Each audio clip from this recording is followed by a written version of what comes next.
Welcome to the Mind and Matter podcast. I'm your host, Nick Jikomes, and today I'm speaking with Dr. Saoirse O'Sullivan. Saoirse holds a PhD in physiology, and she was a professor at the University of Nottingham in the United Kingdom for many years. Her lab studied the physiological effects of cannabinoids. Saoirse and I discussed some of the physiological effects of cannabinoids in the body, including endogenous cannabinoids that our own bodies produce, and plant cannabinoids associated with the cannabis plant, such as THC, CBD, THCV, and CBG. We covered a number of areas of physiology and systems in the body, including inflammation, brain injury, the blood-brain barrier, gut health, and the cardiovascular system.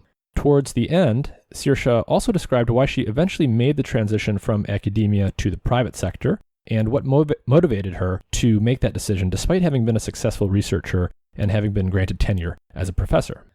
As always, if you enjoy the content of this podcast, please like, share, and subscribe. You can give us a 5-star rating on Apple Podcasts, and even if you just share it with one friend, that can be really impactful. If people find the episodes interesting and they share it with people who they think will find it interesting, that really does help get the word out about the podcast. Today's show is brought to you in part by Dosist, an all-natural cannabis company specializing in dose-controlled cannabis products made with plant-based ingredients. To learn more about Dosist, their products, and where they are available, please visit their website through the link in the episode description. This episode is supported in part by Athletic Greens. Their main product, AG1, is a comprehensive and convenient daily nutrition product containing 75 vitamins, minerals, and whole food-sourced ingredients with less than 1 gram of sugar per serving, no nasty chemicals or artificial anything. It's gluten and dairy-free and compatible with paleo, vegan, vegetarian, and ketogenic diets. AG1 is a quick and convenient way to supplement your diet to help ensure your body is getting the nutrients it needs. It comes in powder form, and you can mix it in water and drink it, or you can put it into a smoothie or a shake or something like that. I mix it into water and drink it with the first meal of each day, and it's super convenient. If you go to athleticgreens.com/mindandmatter, Athletic Greens will give you a free 1-year supply of vitamin D and 5 free travel packs with your first purchase. Their vitamin D product comes in tincture form, so you just take 1 drop each day. A large fraction of the population is actually vitamin D deficient, especially in winter months when we get less sun exposure, and vitamin D is super important for the proper function of the immune system and for a variety of other things. And there's even evidence indicating that vitamin D deficiency is correlated with more severe cases of COVID-19 in those who get infected. Every time I go into the doctor each year for a checkup, I'm always told that vitamin D deficiency is very common and I should be supplementing on a daily basis. So visit athleticgreens.com/mindandmatter or click the link in the episode description. You'll get a free 1-year supply of vitamin D with your first purchase. And with that, here's my conversation with Saoirse O'Sullivan.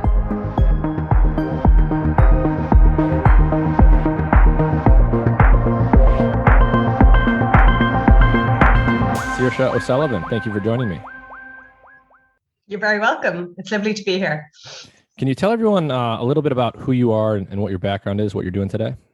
Yeah, sure. So my name is Saoirse. I started cannabinoid research nearly 20 years ago in 2002. I took a job at the University of Nottingham, which had a really thriving cannabinoid research group at the time. And I started investigating how cannabinoids affect the vasculature. And that's the background that I came from, was a cardiovascular background. It was only supposed to be a 3-year job, but I got hooked on cannabinoid pharmacology and basically never left the university until 2019. So I stayed there for 17 years. My research basically grew, expanded into lots of different research areas in terms of indications for cannabinoid use, and also moving more towards human trials. So I started doing healthy volunteer studies and small proof of concept clinical trials.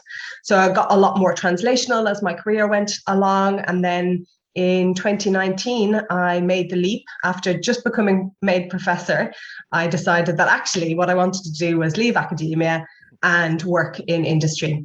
So for 2 years, I worked as an independent consultant, as a scientific advisor to lots of pharmaceutical companies. And one of those was a company called Artello Biosciences, who are based in LA. And I have just very recently taken up a permanent position with them as their vice president of translational sciences. So it's my job to basically turn cannabinoid science into new medicines, which has really always been my objective, is to try and get the science that we have and the good evidence bases that we have into clinical trials, and just trying to get more research being done. So that's who I am and where I am now.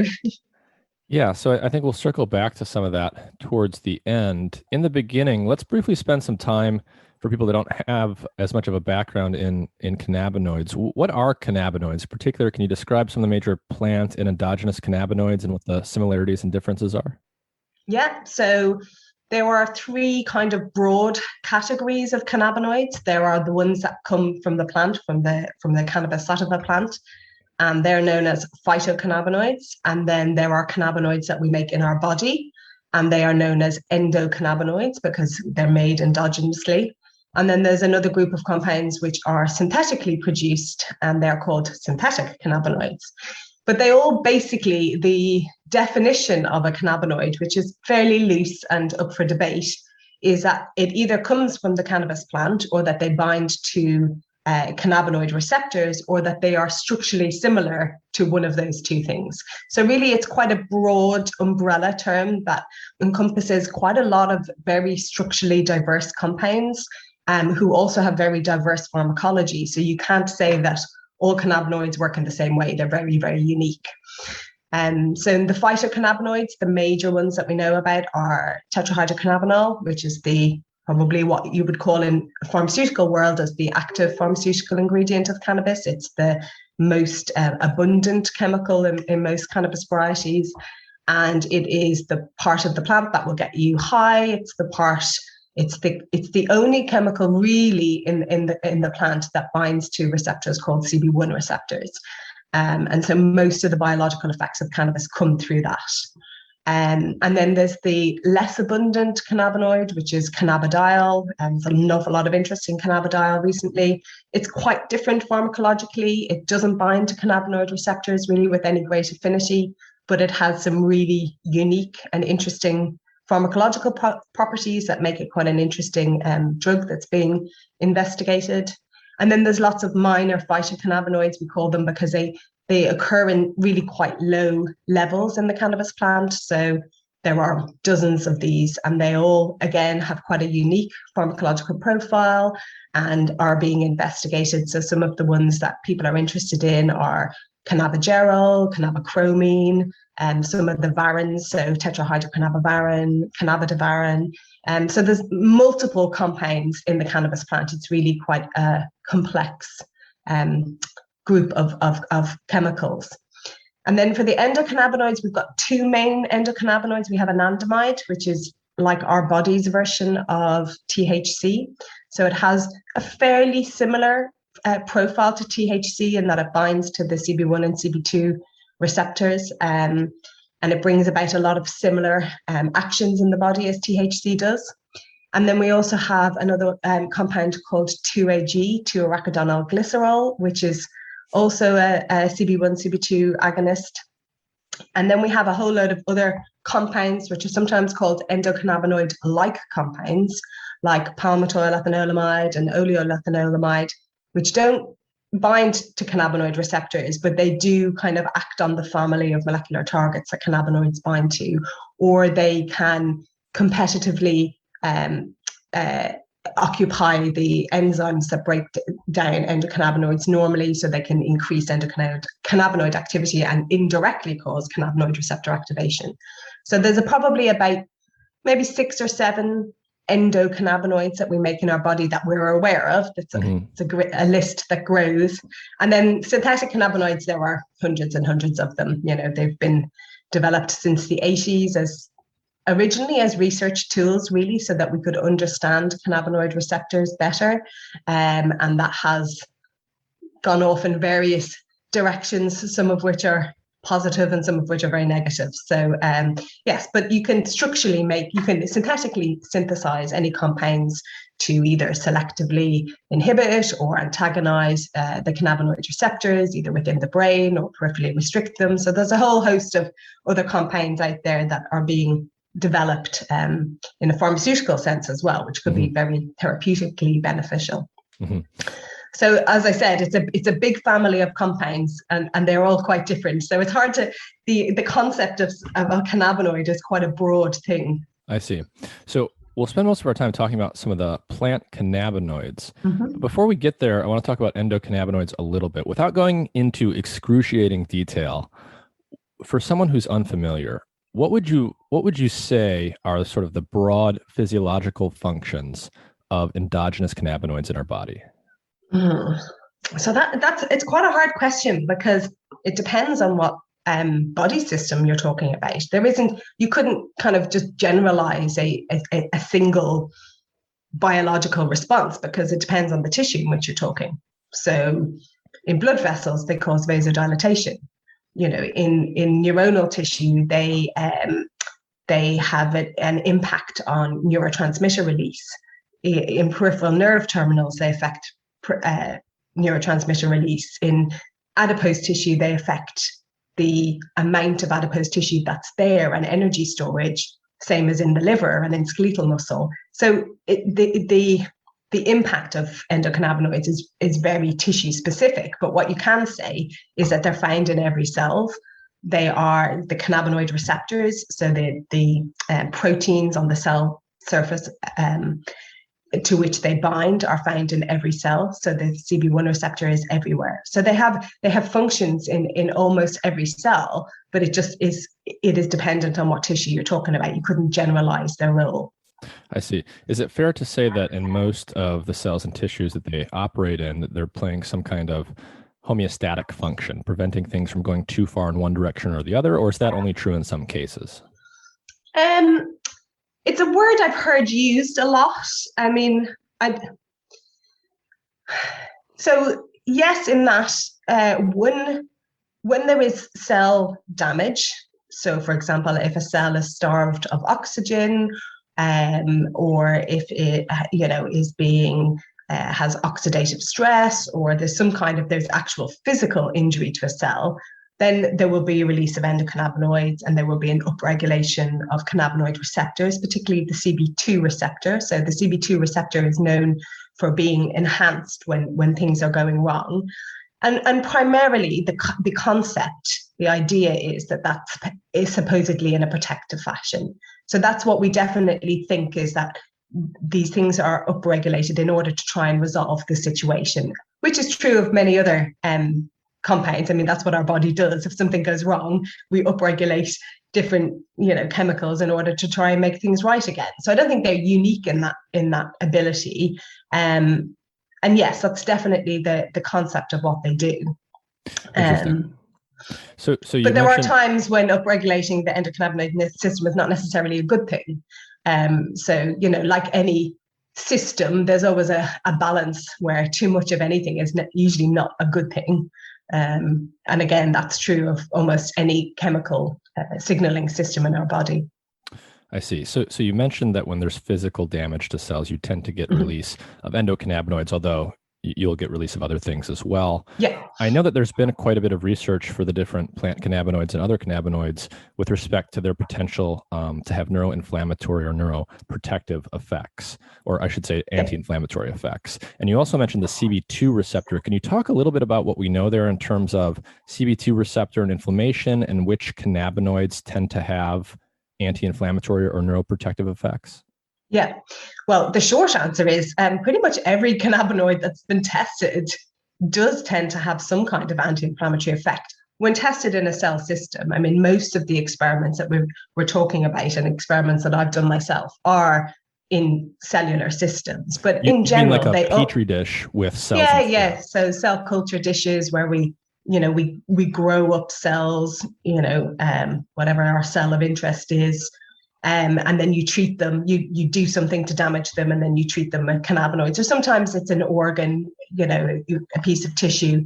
But in general, any cannabinoid I've ever tested, and that's including phytocannabinoids or endocannabinoids or synthetic cannabinoids, have an anti-inflammatory effect. I mean, some to more extent than others, but it seems to be a fairly general characteristic of cannabinoids is that they are anti-inflammatory. It's not, and the CB2 receptor is well known for being anti-inflammatory, and CB2 agonists have a very anti-inflammatory effect. And there are some pharmaceutical companies looking at whether or not they can use CB2, chemicals which have been designed just to activate the CB2 receptor for different kinds of situations of organ damage, like chronic kidney disease or chronic liver disease. But the anti-inflammatory effect and antioxidant effect aren't always through the CB2 receptor. So I think there are other mechanisms by which cannabinoids are anti-inflammatory and antioxidant, and we don't always understand what they are. Sometimes it can involve GPR55, which is a receptor that it's been identified that cannabinoids can act through. So it's not always just through CBD, through CB2 is what I want to point out, is that there are multiple ways in which, and some of it we still don't actually really know how they're working, but they are anti-inflammatory. So almost every cannabinoid that's been tested has some kind of measurable anti-inflammatory effect, at least in the lab. And inflammation is, well, it's something that we all experience to some extent in different ways, but it's a very broad term. CB2 receptor is a major player in inflammation, but there are many other ways to have inflammatory or anti-inflammatory effects. And it sounds like each cannabinoid probably has, to some extent, unique or partially unique mechanisms by which it has this kind of effect, meaning they're not all going to act on different forms of inflammation the same way. Is that accurate? That is very accurate. And also, it depends on the cell type, because the machinery within a specific cell will dictate how that cannabinoid acts. So if it is a CB2 receptor agonist, but it is a cell in which CB2 isn't very well expressed, then obviously you're not going to see a very good anti-inflammatory effect in that cell. But if it's a cell where there's loads of CB2, then it's going to work really well. So it depends on, or if it's because it's inhibiting cyclooxygenase, so it depends on the machinery within a cell, also sometimes what the mechanism of action can be. So we all have, I think everyone pretty much has an intuitive notion of what inflammation is. We all get bruises and bumps and things, but can you just define in a more clinical sense, what is inflammation, and why would it even happen in the first place? We always talk about it being a negative thing, but why does our body actually do that in the first place? So a lot of the things that the body is doing, like releasing cytokines or prostaglandins in the inflammatory process, are to resolve the situation. It's because those compounds will have some kind of beneficial effect. But then the problem becomes when that goes out of control and it doesn't just resolve the situation and then go away, but for some reason the inflammatory process continues, or the stimulus for the anti-inflammatory process continues. And so you start getting chronic inflammation and a chronic upregulation of these pro-inflammatory compounds like cytokines and prostaglandins. And that's when the problem comes. I think most of us will experience, short bouts of inflammation that resolve themselves naturally, but it's when it doesn't resolve, or the stimulus that's causing it isn't going away, that you get problems. And that's when we're trying to kind of come in with anti-inflammatory processes. I see. Can you have too much anti-inflammation? Well, that's a good question. Well, I suppose if it's not necessary, then you can. I don't know. I don't think, I've never really thought about that before. Like if you were taking anti-inflammatories of any kind, say such that you were preventing the normal inflammatory process from being triggered, would that be a problem? Potentially. Potentially it could be, because as I said, some of these compounds are being released for an important reason, because they have a specific job to do in that local area of cell damage.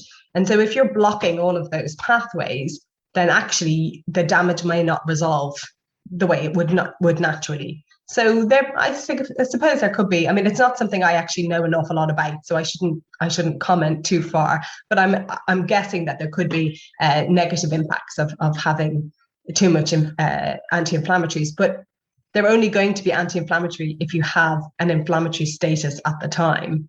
I see. So, yeah. So getting into some of the specific cannabinoids, let's just start with THC and CBD because they're the most talked about plant cannabinoids. As you mentioned, THC is the principal psychoactive or intoxicating ingredient in cannabis. CBD is not intoxicating, and it's famous for some of its medical applications, such as with epilepsy. Do both of these tend to have anti-inflammatory effects? And if so, can you kind of compare and contrast how exactly they're working and whether or not there's distinctions there? Yeah, so they do both have anti-inflammatory and neuroprotective effects. That's been quite well documented, but the pharmacology behind it is different. So the mechanisms of how they operate are different. So for THC, it would be primarily through CB2 receptor activation because THC is an agonist of the CB2 receptor. But for CBD, there are multiple mechanisms, but it's generally not through the CB1 or CB2 receptor. Maybe sometimes some responses have a CB2 element, which is probably indirect, and we could come back to that. But other mechanisms of action have been through some nuclear receptors called PPARs, through modulating COX activity or lipox. So CB2 can modulate enzyme activity as well. So if it's inhibiting some of the enzymes that are producing inflammatory mediators, then it can block inflammation that way. The GPR55 receptor has been implicated as well in some of the anti-inflammatory effects of CBD. So the mechanisms of action are different, but they both have an anti-inflammatory effect. I see. So just to try and tie this to like a simple real world example, I have met people at different instances of my life who might say, I might have two people that say like, I have neck pain or, some muscle in my body is sore. And then they try a cannabis oil or a cannabis topical or something like that. And for one person, it works and they say, oh my God, that was great. And for another person, they say, it didn't really do anything. Could a reason for that be that maybe the topical had, say, a particular combination of cannabinoids, or maybe it just had THC or just CBD, and the mechanisms underlying each person's inflammatory state are different, and therefore the same product might not work for two people? Is that a reasonable supposition? Yeah, I think there's other confounding factors that could be in there as well. It could be that they haven't taken the right dose. That can often be the issue with self-medication, is that you don't necessarily know how much you're taking. It could be that the route of administration isn't appropriate. So for a topical product, I would query, do we know whether or not that topical product is actually permeating through the transdermal layer? Mm-hmm. So, if that hasn't been shown with that product, then actually you can be putting it on your skin all you want, and you're never going to have an analgesic effect. So there are many kind of confounding factors when it comes to why a product will or won't work. And some of it will come down to the fact that we are very different as humans, and the origin of our pain can be different. So yes, if it depends on the type of pain that you have about which compound is going to be better. So the general theory is that CBD is probably better for inflammatory pain, while THC is better for nerve-related, so neuropathic pain, particularly chronic pain. But that's a real generalization. So there are different types of pains, and because they have different pharmacology, we know the CB1 receptor is really critical for pain transmission. So if it's a nerve problem, probably THC is going to be a more appropriate product than CBD. But if you've got arthritis or joint pain or something where there's a strong inflammatory component to what's generating the pain, then probably CBD will work. And then also, everybody's just different. So, some people are just not responders to, sorry, my email's popping up here.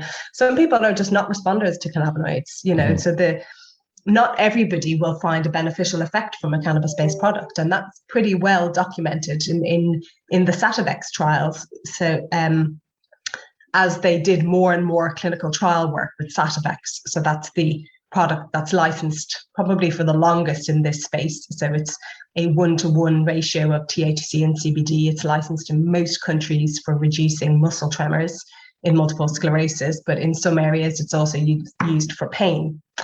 As they did more and more clinical research with that product, they did a an initial phase where they looked for responders and non-responders. So they would give everybody the drug, see who it worked for and who it didn't, and then take the responders and then randomize those people into either Sativex or placebo, because they basically had to enrich their studies that if you always did all your trials with just all comers, including this large proportion of people for whom this product will just never work, then you're always diluting the power of your data. So, for some people, cannabis just won't work. Interesting. So you mentioned in there route of administration, and I'm wondering if you can talk a little bit about sort of paint for people what the contours are of our knowledge around bioavailability of cannabinoids generally, and how that varies according to how you're actually consuming a cannabinoid. So I'll start with oral, because that's an area that I probably work in a lot, because most people who take medicines want to take something orally. It is probably the more typical route of administration for people. It's what they're familiar with. So orally, cannabinoids have very poor bioavailability. So probably only about 10% of your cannabinoid will get into your bloodstream. So when you say orally, you mean swallowing something as opposed to putting it under your tongue, say? Yeah, we can. Yeah. So I'm talking about orally swallowing. We can come back to sublingual, but swallowing something, probably only about 10% of that cannabinoid will make it into your bloodstream. And that's for a variety of reasons, but cannabinoids are very fatty molecules. They are not very soluble. They're not very absorbable. The ones that do get absorbed into your bloodstream, if they go through the normal process of going to your liver first, then there will be what's called first pass metabolism, and they'll be broken down. But some of them will also just be chucked back out again, back into the large intestine, and you actually excrete a lot of the cannabinoid intact because it never gets absorbed or broken down. So poor bioavailability orally. Probably the best mechanism we have is inhalation. That's why people have always smoked cannabis, is because the bioavailability of inhaled product is about maybe 40%. So it has a very different pharmacokinetic profile though. So the compound will appear in your blood quite quickly, because it's very easy to get, it's a lot easier to get absorbed in your lungs than it is in your guts, going all the way through your gastrointestinal system, and all the hurdles that a compound has to get to in order to get absorbed is a lot more difficult than in your lungs. So you've got a very fast onset, and you get much higher peaks. So you get much greater exposure, but it declines quite quickly. Whereas orally, it takes a long time to get that peak exposure to your cannabinoid, but it also lasts for longer. So you have the area under the curve will probably be the same, but the profile is very different. Where you mentioned sublingually. So a lot of people take cannabinoids sublingually with the concept that some of them will be absorbed intraorally, so within your mouth, through the blood vessels that are in your mouth. The problem is that's not really actually been very well demonstrated to actually happen. So there isn't an awful lot of evidence that you actually have absorption of cannabinoids through your mouth. So really, the oral bioavailability is probably similar. The bioavailability of sublinguals is probably similar to orals. Is that because you're actually, in fact, swallowing what you put? Because you're just swallowing them. Yeah. So are you saying it has been demonstrated that there's not good sublingual absorption, or it hasn't been shown one way or the other? So it hasn't been shown that there is any sublingual absorption. I see. So they're too big and they're too fatty to get into your bloodstream that way. So they're just, the physical property of cannabinoids don't really lend themselves to mucosal absorption. And it hasn't been demonstrated that actually happens. So when people have seen them get across into your mucosal, say across the mucosal barrier, it's taken like 8 hours. So I see. but things that have been shown that definitely would indicate that they're not sublingually absorbed would be the fact that the bioavailability of cannabinoids when they're given orally or sublingually is better if you eat. And that only makes sense if the absorption is GI. So it's true for any oral product. If you have a high-fat meal, when you take your cannabinoid, you will increase the area under the curve. So you'll increase your plasma exposure to the cannabinoid by about 3 or 4-fold. So I see. So if you consume these things orally with fatty food, the bioavailability goes up 3 or 4x. Yeah. So, and that is also true for compounds that are delivered sublingually. And that wouldn't make sense if the absorption wasn't GI, because yes. Why would food be affecting how you absorb a drug in your mouth? So I think it's just yet to be demonstrated. I'm not saying that it doesn't happen or that there aren't clever things that people, that pharmaceutical people could develop a method of getting it through the oral, intraorally, but it just hasn't been really shown yet. One thing I want to move to, you mentioned that you had studied earlier in your career, at least, cardiovascular effects. And I'm really interested to hear you talk about the blood-brain barrier and blood-brain barrier permeability. So can you start off by just explaining for people in basic terms, what is the blood-brain barrier and what is it normally doing in our bodies? And then what do we know about some of the effects of cannabinoids on this barrier? Yeah. So the blood-brain barrier is basically the defense between your blood and your brain.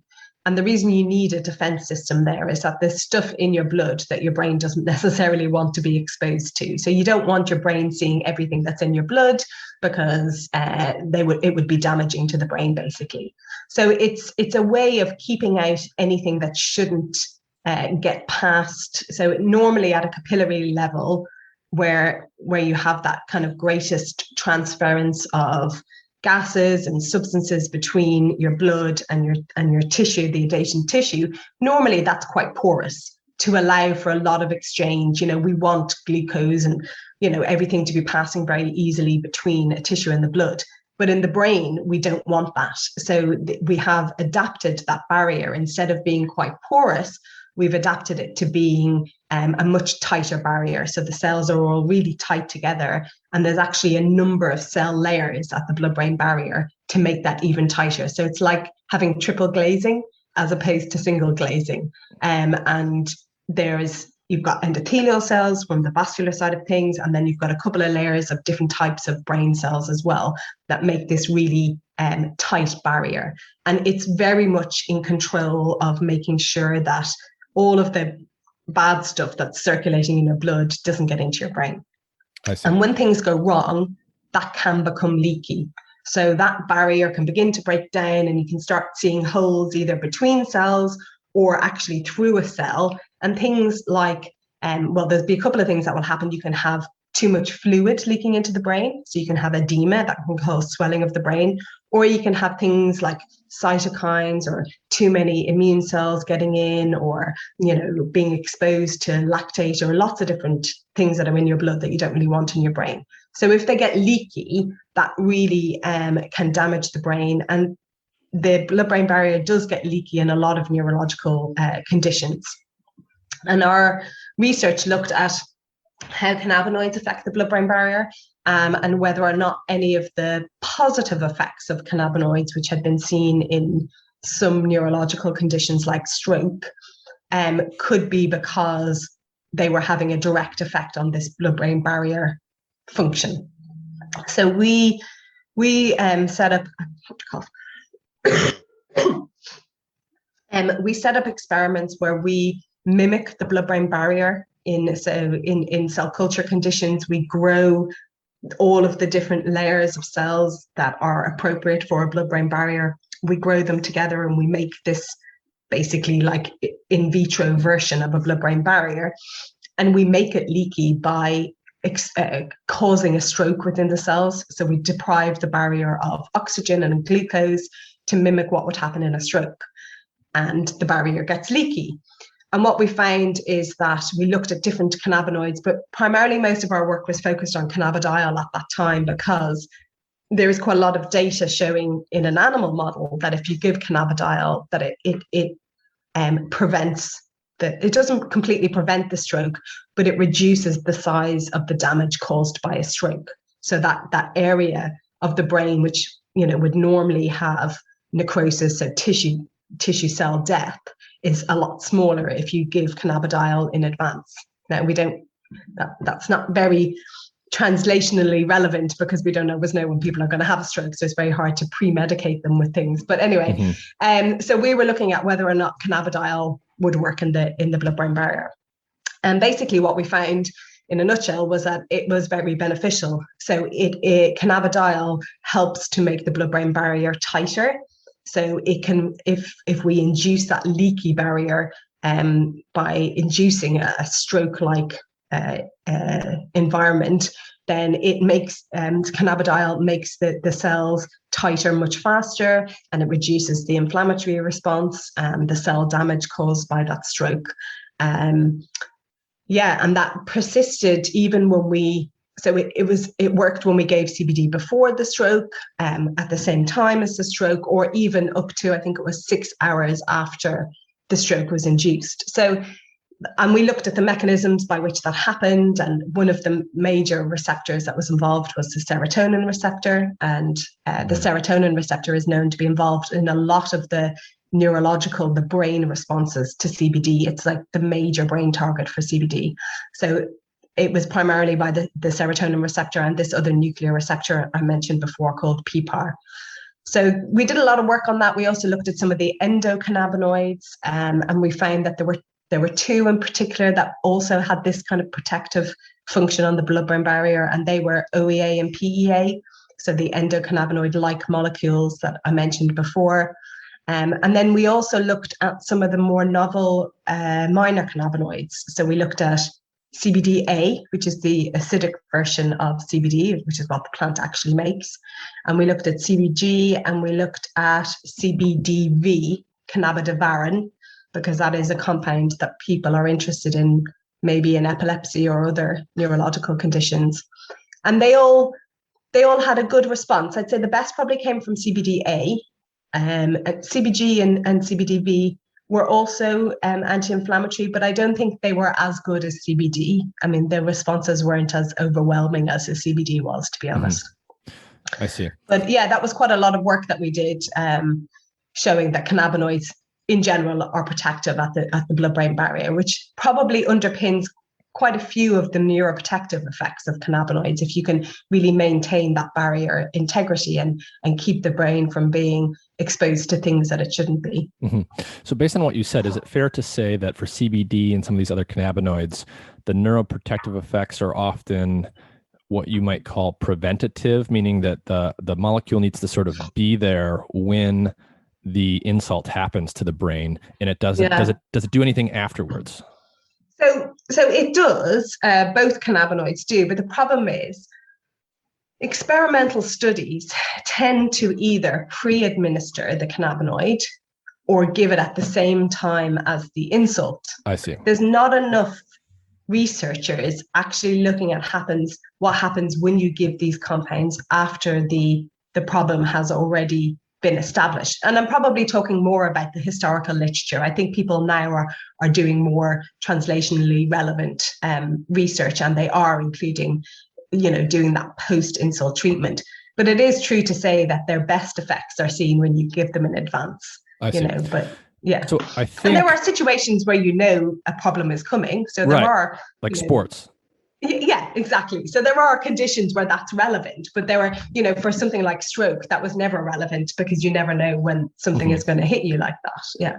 I see. So I think, there is, I don't remember the specifics, but, in mixed martial arts and I think American football, they're looking into different CBD based products or sponsoring research, but that's an area where you think it's plausible where, if you know that there's going to be physical, damage to the brain that's likely to be happening, that having something like CBD in your system could actually help mitigate some of the damage and some of the risk there. Yeah. I'd really welcome seeing that kind of research being done, because the hypothesis is very plausible, and there is animal data to show that CBD is protective in models of traumatic brain injury. Endocannabinoids have also been shown to be very protective in traumatic brain injury, and there's good evidence to show that CB2 agonists are. So we've got a lot of animal data to support that kind of research. And I think it's really important that those studies are being done. I hope they're using effective doses of CBD. I think that's, sometimes where some clinical studies fall down in this area is that the doses of CBD used are quite small. So I really welcome seeing that kind of research, because the theory is really strong, and the science that supports that clinical research is very strong. Ballpark, when you say relevant doses of CBD, what are you talking about, and how does that compare to what's in a CBD product that you're likely to buy in a store? So it's quite different. And so this is where this kind of, for me, there's a big difficulty in people using the evidence that we know about the clinical use of CBD into and translating that into over-the-counter use of CBD, because you're not talking about the same kind of doses. Most clinical trials that use CBD use hundreds of milligrams per day. So anywhere between 1 and 800 milligrams per day. If you are somebody who's epileptic, the average kind of dose is something like 12.5 milligrams per kilogram per day. And that is very different to over-the-counter products, where you're probably, some of the tablets I've seen of CBD are maybe only 10 milligrams per capsule. Mm-hmm. And if you remember, I said that that's only 10% orally bioavailable, then only 1 milligram of that 10 milligrams is probably going to get into your 5 liters of blood. Mm-hmm. So if you do the maths on that, what is the circulating level of CBD, knowing that the potency of CBD at any of its molecular targets is quite low, you need micromolar concentrations of CBD to have most of its biological effects, just doesn't marry from a pharmacological point of view. Mm-hmm. So in theory, if you were to consume CBD orally, you would get more of it into your bloodstream if you ate it with a fatty meal, or if you inhaled it, say. Yes, but with a different profile when you inhale it. Yeah. So, and there's other things to take into account, like the fact that there will be accumulation with time, and so, and what I would like to see is more research being done on this kind of chronic low dose CBD and what biological effects it's having. Because the problem is none of the science that's out there really supports low dose CBD. Everything that's been ever done in animal models or in clinical trials is with much higher doses. So what we need to start seeing is there a really an effect that we just don't know about that happens with low. I mean, I don't want to use the word microdosing, but using maybe up to 50 milligrams a day. Because there will be accumulation with time, and there will be changes that will happen over time, and there's definitely people for whom they're seeing drastic effects. So we just need to see some more science behind that, and it's not being done at the moment because this over-the-counter use of CBD is quite novel. Whereas the scientific research into CBD is older. That's been going on for, well, maybe only about 10 years, actually. I started doing research on CBD in 2005, and hardly anybody was doing research back then. Everybody was still looking at THC. There was hardly anything being done on CBD. So there's still a lot to be done. But coming back to the effective dose of CBD, I did analysis on this where I looked at all of the clinical trials that have been conducted with CBD and analysed whether they were effective. So did they meet their primary endpoint? Did they have a significant change in their primary endpoint? And the one differentiating factor between the trials that were successful and the trials that were not successful was the dose used. So if you were a successful trial, you tended to use over, I can't remember the exact cutoff, but it was over, I think maybe 300 milligrams per day And anything less than that on the trials were not successful at meeting their primary endpoint. Yeah, that's what I've heard. Around about 300 is where you tend to see some effect, and we really don't have much evidence for things below that. Out of curiosity, when they do these clinical trials, do the patients tend to have an empty stomach and take just the medicine, or how does that play? No, they will be advised to take with food. I see. Okay. Yeah. But there's so many things that, I think what we need to do is make CBD more druggable. So, it's really not very effective giving somebody oral CBD knowing that only 10% of that gets into them.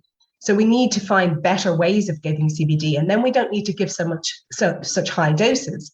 Because if you could give, 300 milligrams of something that was 40% bioavailable, then you'd be getting, you'd be able to reduce your dosage. You'd probably see less side effects. So I think making better versions of CBD, ones that get into your system better, using pharmaceutical strategies to make better formulations of CBD, are all things that can be done to mean that the doses that we need can start coming down.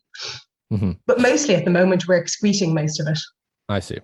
I want to move on to a couple other topics that I want to make sure we get to. So one of them is just the general area of metabolism and diabetes. So I think a lot of times when we talk about cannabinoids, people are often talking about the psychoactive effects or the neurological or psychiatric effects. You often talk about things like inflammation, as we've done. I think an area that gets less attention is metabolism. So I'm particularly interested in the general effect of some of these plant cannabinoids on metabolism as it relates to things like blood sugar levels and diabetes application. Can you talk a little bit about what's going on in that area? Very little. Historically, cannabinoid research is very CNS biased, because we know that a lot of what the adverse effects of cannabinoids are through the CNS. And so most of the focus has been around the CNS effects, its impact on, cognition, memory, neurological disorders. It's been very CNS biased, pain. And there has been an awful lot less research done on everything below the neck, but I think that's beginning to catch up. But probably still really not enough research is being done. Diabetes is an area that I was very interested in for a long time. There is good literature out there, animal literature, to show that CBD was effective in animal models of either type 1 or type 2 diabetes. And these are fairly old studies. I'm not talking about things that have just been recently done, but these are things that were done, easily 15, 20 years ago. So there was good data to show that CBD was effective in these models. So there was even one good study with THC showing that it was beneficial in a model of diabetes. When you say effective for diabetes, what exactly does that mean? So some of the things that CBD was shown to do was to reduce the inflammation in the pancreas, to improve the islets of Langerhans, to improve insulin secretion, a lot of the research was also about resolving a lot of the comorbidities associated with diabetes. So the other problems like neuropathy or glucose handling or impacts on the heart. So a lot of the, or impacts on the vasculature, that was research that I did, was we looked at how your blood vessels function, which is worsened by diabetes. But if we gave the animal CBD, that was improved. So vascular function. So there was lots of kind of secondary impacts of diabetes that have been shown to be improved by CBD. So we, in collaboration with GW Pharmaceuticals, about must be 13 or 14 years ago, did a trial in type 2 diabetes off the back of all of this literature that was suggesting that there was a positive effect of CBD. And also another compound we were interested in was a compound called THCV, tetrahydrocannabivarin, which is, of the THC family. But instead of activating the CBD receptor, the CB1 receptor, THCV actually blocks the CB1 receptor. And it was already known that blocking the CB1 receptor has quite good cardiometabolic impacts. So there was a drug on the market for a while called rimonabant that was a CB1 receptor antagonist, and it was a very effective anti-obesity, anti-diabetic drug. But it was able to penetrate the blood-brain barrier, get into the brain, and it also blocked the CB1 receptors that was in the brain, and that didn't have a good consequence. So because our CB1 receptors are so critical in neuronal function and in well-being, there was a major side effect of low mood, depression, and even suicides with this compound. And THCV was suggested to be an alternative to rimonabant because it's a different type of CB1 blocker. So I won't try and go into that because it's quite complicated, but it blocks the CB1 receptor, let's say, in a more gentle way than rimonabant. Okay. And so the theory was, well, maybe we could use this plant-derived compound as an anti-obesity drug as well. So we trialed them both, and we trialed them individually, and we trialed them in combination. And what we found, disappointingly, I'll start with CBD, was that we didn't see any impact. So we did 12 weeks of treatment, but we only did 100 milligrams twice per day. Okay. And that, we know in hindsight, was just not enough. So this was early days for CBD trials. I mean, we published it only about 3 or 4 years ago, but the actual trial was initiated a good 12 years ago. And I think we just got the dose wrong, to be honest. I still believe that there is a potential for CBD and diabetes and weight loss. I mean, weight loss is one of the major side effects of CBD drugs. But it's just not. Yeah. So a side effect of Epidiolex is weight loss? One of the main, So loss of appetite and loss of weight is a significant side effect.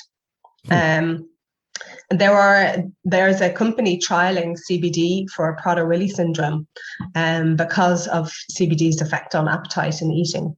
So Prader-Willi syndrome, I don't know if you know it, but it's that genetic disorder in children where they have hyperphagia, they can't stop eating. And so people are looking at whether or not CBD could actually be used in a condition like that to try and reduce appetite and help that condition. So I still believe in CBD, but I think we got the dose wrong in that study. But we did, on the positive note, see a positive effect of THCV in that we saw a significant reduction in resting blood glucose in the type 2 diabetic patients. Unfortunately, though, that research isn't really going anywhere anymore. GW didn't pursue investigating these compounds in diabetes. They moved. That would have been around the time they started doing a lot of their Epidiolex studies in epilepsy. I see. And they've become very focused in that area. It sounds like they didn't pursue it because they had this Epidiolex thing they were working on, and maybe they wanted to focus on that, not because it wasn't looking promising. Exactly. So and is that also 100 milligrams? What was the dose for THCV?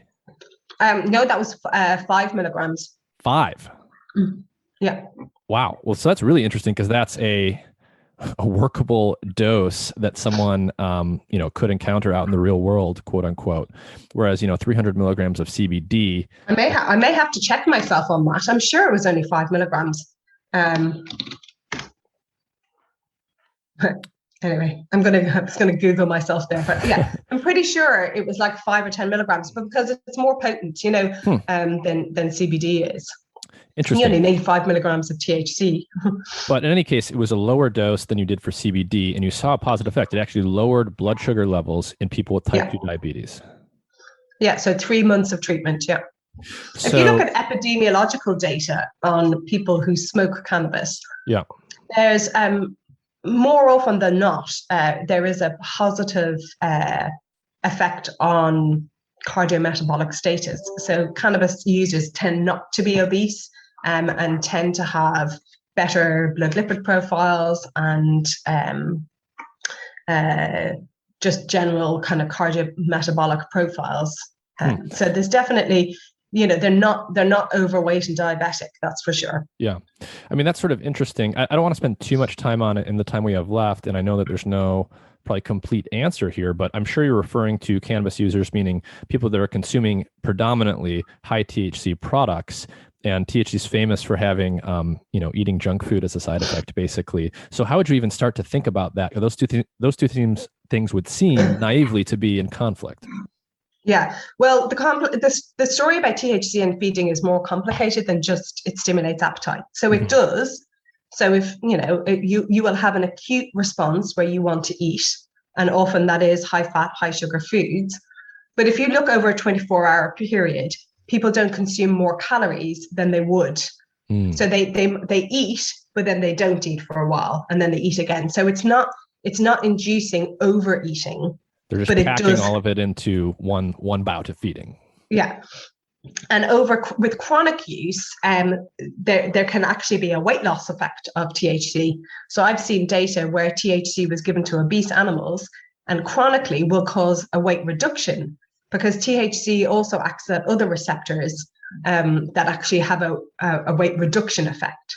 So it's not that THC doesn't necessarily, in people who are, let's say, of normal weight, cause an increase in weight. But where it can cause an increase in weight is in conditions where there is wasting. So in AIDS-related wasting or in cancer-related wasting, THC, and usually in its synthetic forms in nabilone or dronabinol, has been shown to stimulate appetite and increase body weight, or at least stop the reduction in body weight that would be seen in those patients. So it is licensed in America for HIV-related wasting. Interesting. I didn't know. I don't think a lot of people know about that research. But that's one of the oldest things that a cannabinoid has been licensed for.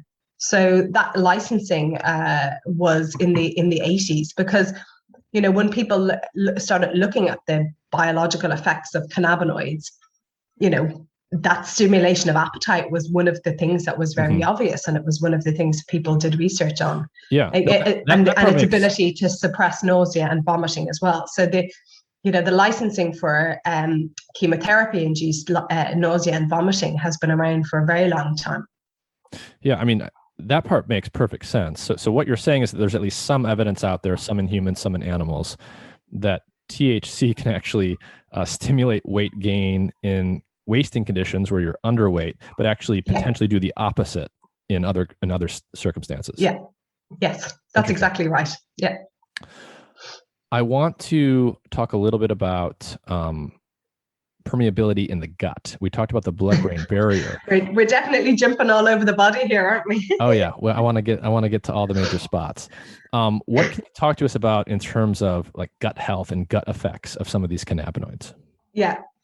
So I think my research on gut permeability actually preceded my research on blood-brain barrier permeability. So I started working in the gut first, and then because it was very good data, which I'll come to, that's why I ended up moving into the blood-brain barrier as well, because we had a lot of data under our belt about what these compounds do in the gut.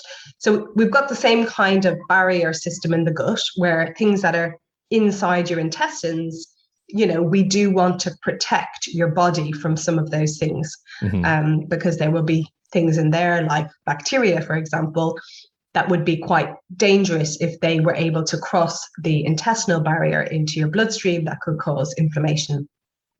But the gut barrier is a little bit different to the blood-brain barrier. It is just a single layer of cells, but they're tall cells, they're columnar cells like this. And so there's a bit more bump to them. So instead of being like triple glazing, it's just like having really thick blocks.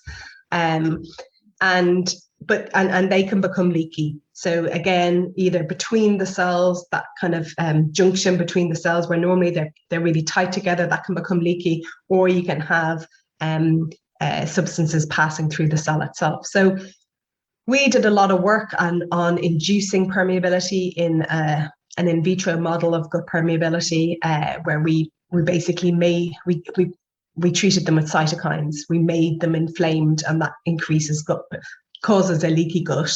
And then we looked at different cannabinoids and what they did. And we found that both THC and CBD were very effective at stopping gut permeability that we induced by inflammation. So they helped that barrier to get back into shape much faster than it would do by itself. And there's lots of other data. We also did data on bits of samples. So I was very fortunate that my office was next door to a gut surgeon. And so we got lots of bits of tissue from people who were having parts of their intestine removed. So they were IBD patients, or they were patients with appendicitis. And so we had samples of normal gut from patients, and we had samples of inflamed guts from patients, different types of patients. And in those patients, we found that CBD was very anti-inflammatory. So we could reduce the amount of cytokines that was being produced by this inflamed tissue. And we mostly just looked at CBD in those studies, and PEA, which is that palmitoyl ethanolamide. We didn't look at THC in any of those human tissue studies, but we looked at the mechanisms of how they act and how they stop the basal production of cytokines, and also if we made them even more inflamed by putting on more cytokines, how they reduced the inflammatory response to that.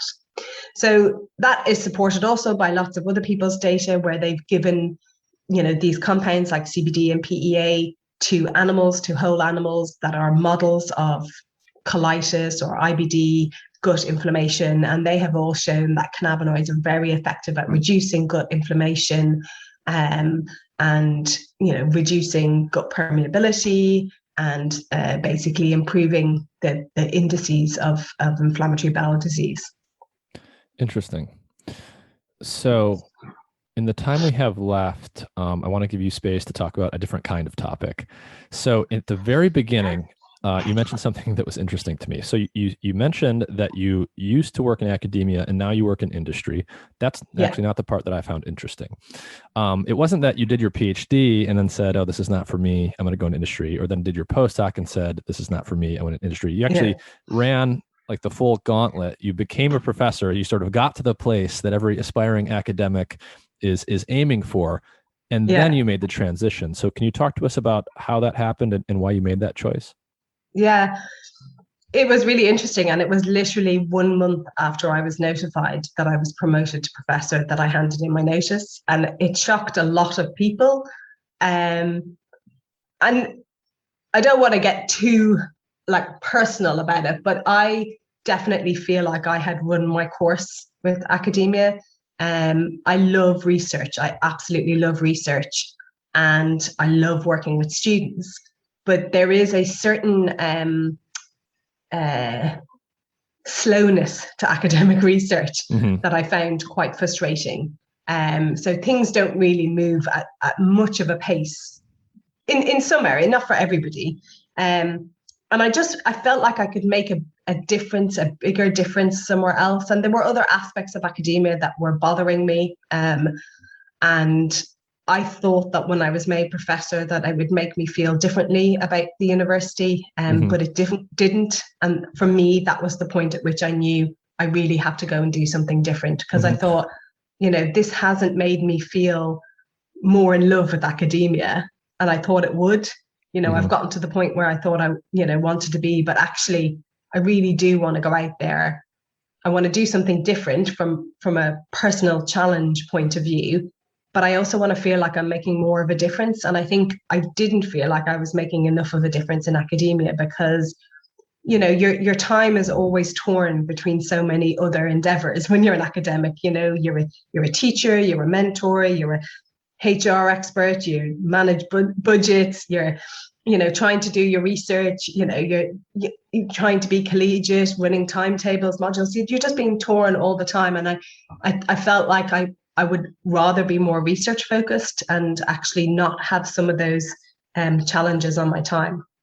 So yeah, they were the things that motivated me to want to leave. And I also thought, well, I have enough time in me that I could make a start on a new career.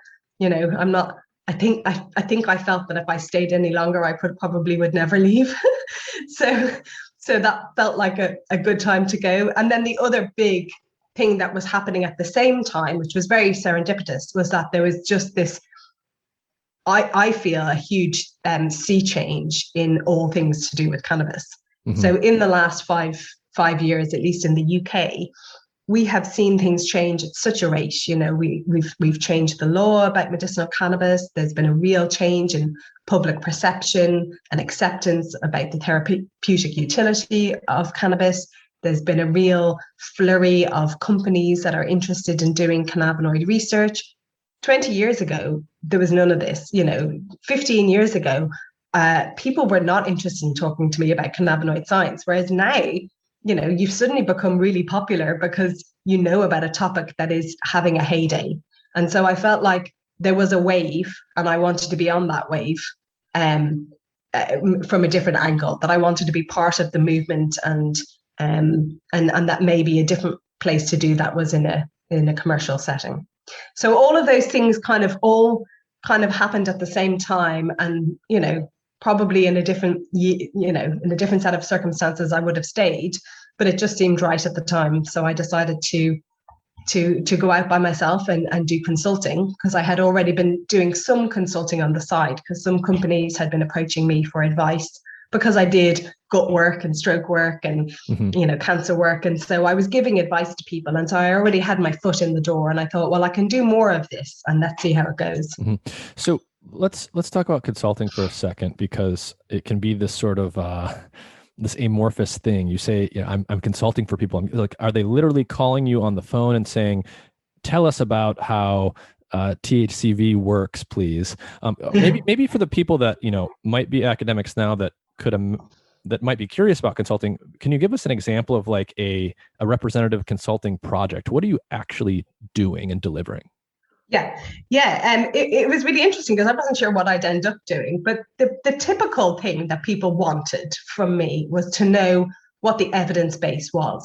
So they might have a particular compound that they were, they owned, or they were interested in licensing. And so they would want me to say, call a compound X. They would say, tell me about compound X. What is the science behind it? What does the evidence show?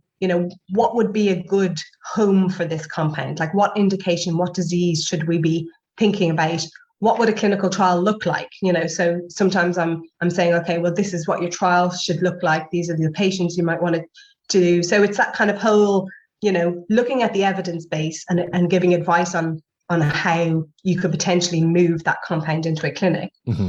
Or it could be just about a disease area and what the general evidence is for cannabinoids in a particular disease area, and then helping people, understand what the right compounds might be by knowing the science and the mechanism of action of lots of different compounds. And you can figure out, okay, in acute kidney disease, it's really CB2 that you want to be targeting. Mm-hmm. However, whatever you do, however your compound works, so this is the molecular target, so this is what you want to do. So a lot of the research a lot of the work that I did was kind of commissioned reports like that, where I would, really get nitty gritty into the science of what was already published and put it all together for them and present options to them about, how they might go forward. Sometimes it was just about education. So going into companies and teaching them the basics of cannabinoids, about how they work, the history of them, all the different ways that they're different, like how we started this conversation today. But just like really giving them that cannabinoid 101 is quite important to people who've never worked in this area before. It's a complex area. And so having somebody who is an expert who can kind of break it down for them was something that was, really worthwhile doing.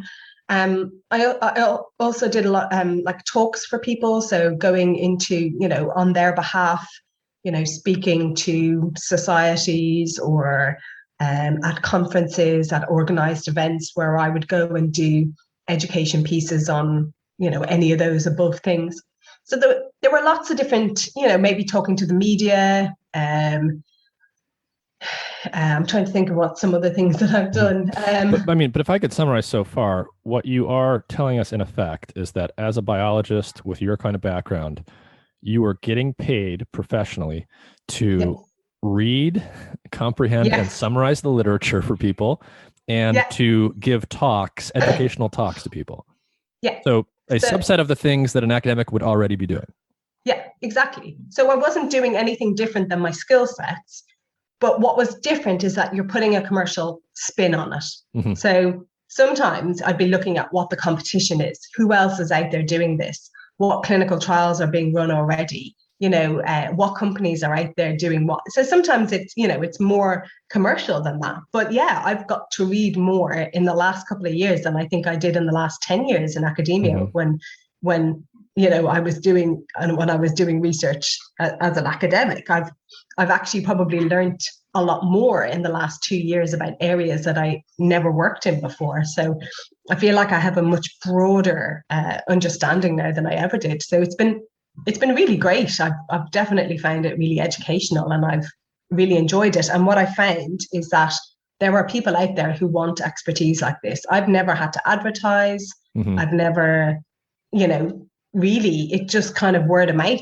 I'll get a phone call from somebody saying, oh, I hear that you can give advice on this kind of thing. And that's how it's happened. So it was an interesting journey, but I have now taken a permanent role so one of the companies for whom I was doing science advising for the longest, probably for 4 years, is a small biotech company called Artello Biosciences.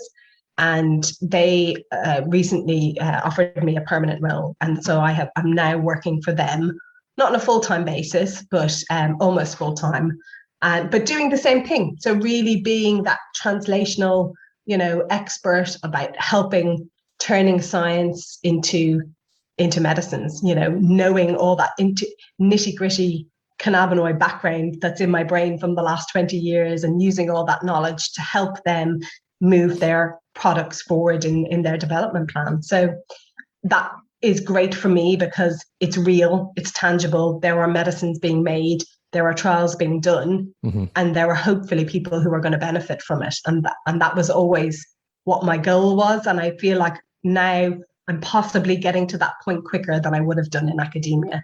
Yeah. So you mentioned earlier the slowness of academia, and you touched on right after that, getting pulled in so many different directions with so many different responsibilities, scientific, mm-hmm. administrative, and otherwise. Is that where the slowness comes from? What do you think causes this sort of the pace of academic science? What's your diagnosis there? I think it is all of those things. I think that getting the kind of funding that you need to do fast-moving research is difficult. I was never a massively successful grant, awardee. I did get money through my time, definitely, but I wasn't one of these people who was getting £1 million grants. So I was always looking for money. I could have done bigger, better research had I had infinite, funds available to me. And I'm sure every academic would say the same thing. So that was always a massive rate limiting factor, that you were doing things not as fast or using the latest technology. I went into a clinical research organization a couple of weeks ago. So this is somebody who we pay to do our research now. The machines and the technology that they have and the high throughputness, if that's a word, of some of the stuff that they're doing is unbelievable. Academia just can't compete with that. You can screen your compounds so fast with some of the technology they have. And there we are in my lab with these old, plate readers that are 20 years old, and the one PCR machine, and, 2 cell culture hoods that everybody's fighting over. It just, yeah, it's just can be a different world. And I think that there's a lot of, brilliant people in academia who would have made bigger and better discoveries if they had just been easier, and they had more funds available to them. Do you think, this is do you think I don't mean this in the sense of there shouldn't be people getting this type of training as much as possible, but do you think there are too many science PhDs in the sense of there are too many people fighting for the same finite pool of resources, and that paradoxically you might actually be able to move faster if you were able to get more funding per lab? I don't know. That's really interesting. I'd hate to say that there's too many people being trained, because, everybody who has a good scientific mind should be using it. I think there's limited resources. I think, I think I'd blame that one before I'd blame there being too many people. But I understand where you're coming from. There are currently way more brilliant people out there than there is funding. I mean, if you are somebody who's writing grants, most of the time you're getting a grant rejection. The feedback is, this is a great study, but it's just not a priority. So the problem is you're putting your science in there with other great scientists, and it began to feel like you had no control over whether you got funding anymore. Being an excellent scientist just wasn't good enough anymore, because everybody is excellent. So you're in a pool full of people who are scoring really highly. Everybody's scoring really highly. So what differentiates you? And 10 years ago, as a cannabinoid scientist, we weren't getting a lot of funding. So that might be different for me now if I was in academia, where I'm suddenly working in an area that's more sexy than it was 10 years ago. So it could be different for people in this space now. But I know a lot of brilliant cannabinoid scientists who pretty much left doing cannabinoid research about 10 years ago because it was just too hard to get funding in that area because people didn't really see it going anywhere. So I think there's just not enough resources out there for people. I did see another interesting conundrum similar to the one that you put to me recently on Twitter, where somebody said, if there was less science out there, we'd be able to concentrate on the science, the little science that was being produced better. But because there's so much science being produced and published all the time, we can't keep track of it. And we're missing some of the gems because of the sheer volume of research. Did you, on that note, did you see the recent PNAS paper on this topic? So no, I don't think so. I haven't dissected. Maybe that's what was being talked about on Twitter. It could be. So it was making the rounds recently. I have not dissected it thoroughly, but basically the gist of it is what they found by analyzing a large corpus of literature across many fields is that as any given field of science gets bigger, as measured by like the total number of papers being published, the field basically moves slower. And I believe the measure for that was like there was, as the field gets bigger, there's more and more inequality. The Gini coefficient of the citations goes up, meaning that people just keep citing the same pool of like mega papers, and effectively, the ideas really do become entrenched by that measure, at least. Yeah. It's interesting. Yeah, I mean, it is a really interesting concept. Yeah. And I mean, you see this in the private. You can't keep up with the volume of research anymore. I used to know all of the cannabinoid researchers. A paper would come out and I knew the names. And now there's so much stuff. I get these alerts from PubMed. There's so much research coming out. I can't keep track of it all because it's coming out, faster than I can read and digest. And I don't know any of the people anymore. So I definitely feel like I'm losing a handle of some parts of the research, but that's not necessarily a bad thing. Yeah. When I fantasize about this stuff, sometimes, I imagine an alternate universe where, an academic is not applying for a grant like every goddamn year over and over again, but an individual is simply awarded like a perpetual grant, say, and, for the next 25 years, you're going to just go do your thing. And this is it's sort of like you're getting 25 years worth of grants all at once as an individual, rather than having to have a different group of your peers justify this one set of experiments twice a year, every year ad infinitum. Yeah. And we waste a lot of our time writing grants. I felt like that was one of the most unproductive uses of my time, writing grants that didn't get funded, rewriting them, just that whole process. It takes more time than it's worth. Yeah. And it really does in many ways remind me of the private sector in the sense that, when you talk about disruptive innovation, right, the story is always, the small unknown startup disrupting the incumbent, because as organizations get bigger, whether it's government, whether it's a corporation, whether it's, our academic institutions, there's just more administrative structure there, and it just sucks away time from the actual thing you're trying to do, and you just move slower. Yeah. Anyways, we have a few minutes left. Any exciting upcoming areas of cannabinoid research that you're working on or that you're watching that you think are going to have some interesting insights that come up? Yeah, that's an interesting one. Like, what's going to be the next big thing in cannabis medicine?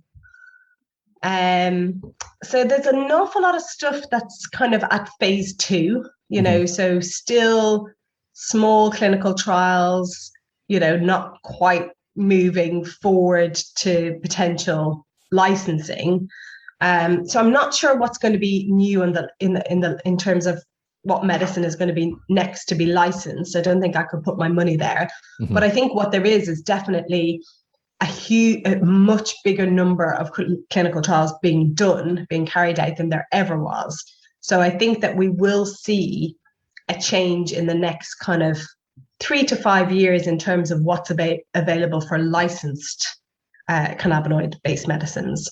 And I think that there will also there's not as much research, I think, really just being used on medical cannabis as a whole plant product, because, people aren't, from a commercial point of view, it's not patentable. People aren't investing the kind of money to do big trials in that type of research. So I don't see an awful lot of big headlines coming out from whole plant products. I think that the kind of the short term future is going to be more about specific and patented products in terms of the therapeutic use of cannabis-based medicines. But there's an awful lot of, it's hard to choose one, but there's an awful lot of, and I don't want to choose one and appear biased by choosing something from the Artello portfolio. But there's a lot of things out there that, as I mentioned with the sports story, there's a lot of things out there that have a really strong scientific background. They're being pursued in, good clinical trials, randomized controlled trials of decent patient numbers that, if they're successful, could really change the face of things in the short-term future. So I find that very positive, and I think that the future of cannabis-based medicines is really bright. There's lots more companies coming into the area, looking at what, really putting their thinking hats on and saying, what can we do differently? How can we do our trials better? And how can we be smarter about the products that we're using and the indications that we're using, and the delivery mechanisms and the formulations. So I think as more and more kind of pharmaceutical type companies get involved in this, we'll see more innovation in this area. And I think we'll start to see the utility of cannabis being actually utilized. So, people have said that cannabis is like a Pandora's box of medicines. I totally believe that. I think it's tapping into it that's always going to be the difficult thing. But I'm a lot more hopeful now than I was 5 years ago, because there has been this, great flurry of companies trying to now actually use that knowledge and produce something. So not a specific thing, but just in general terms, I'm very optimistic for cannabinoid-based medicines. All right. Well, Saoirse O'Sullivan, thank you for your time. You're very welcome. Thank you very much.